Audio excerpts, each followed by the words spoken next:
പെണ്ണിൻ മനസ്സറിഞ്ഞ പൊന്നിൻ ശേഖരം 45 വർഷത്തെ സേവന പാരമ്പര്യവുമായി new mini gold and diamonds palace road Mattancherry.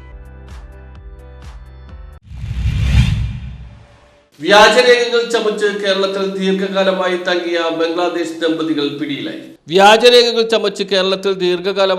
Bangladesh ദമ്പതികൾ പിടിയിലായി. ബംഗ്ലാദേശ് സ്വദേശി ദശരഥ് ബാനർജി 38, ഇയാളുടെ ഭാര്യ മാരി ബിബി 33 എന്നിവരെയാണ് ഞാറക്കൽ പോലീസ് പിടികൂടിയത്. ഇന്ത്യക്കാരൻ എന്ന രീതിയിൽ വർഷങ്ങളായി ഇവിടെ തങ്ങുകയായിരുന്നു. എറണാകുളം റൂറൽ ജില്ലാ പോലീസ് മേധാവി ഡോക്ടർ വൈഭവ് സക്സേനയുടെ നേതൃത്വത്തിൽ നടത്തുന്ന ഓപ്പറേഷൻ ക്ലീൻ പദ്ധതിയുടെ ഭാഗമായി എടവനക്കാട് വടക്കേ മേത്തറ ഭാഗത്ത് പരിശോധന നടത്തിയപ്പോഴാണ് ഇവരെ കസ്റ്റഡിയിലെടുത്തത്. ഇവർ അനധികൃതമായി ഇന്ത്യയിൽ പ്രവേശിച്ച് പശ്ചിമ ബംഗാളിൽ നിന്നും വ്യാജമായി Aadhaar card, election ID card, birth certificate എന്നിവ സ്വന്തമാക്കിയിരുന്നു. തുടർന്ന് ഇവർ കേരളത്തിലെത്തി. ഇവിടുത്തെ Aadhaar card, gas connection, election ID card, PAN card, ration card എന്നിവയും വ്യാജമായി ഉണ്ടാക്കിയിരുന്നു. തുടർന്ന് ഈ വ്യാജരേഖകളുമായി വടക്കേ മേത്തറ ഭാഗത്ത് സ്ഥലം വാങ്ങി രജിസ്റ്റർ ചെയ്യുകയായിരുന്നു. അവിടെ ഓടശ്ശേരി വീട് എന്ന വീട്ടുപേരിൽ ടിൻ ഷീറ്റ് കൊണ്ട് നിർമ്മിച്ച വീട്ടിലാണ് ഇവർ കഴിഞ്ഞിരുന്നത്. പരിശോധനയിൽ കേരളത്തിൽ നിന്നുള്ള ഡ്രൈവിംഗ് ലൈസൻസും വാഹനത്തിന്റെ RC ബുക്കിന്റെ പകർപ്പ് എന്നിവയും കണ്ടെത്തിയിട്ടുണ്ട്.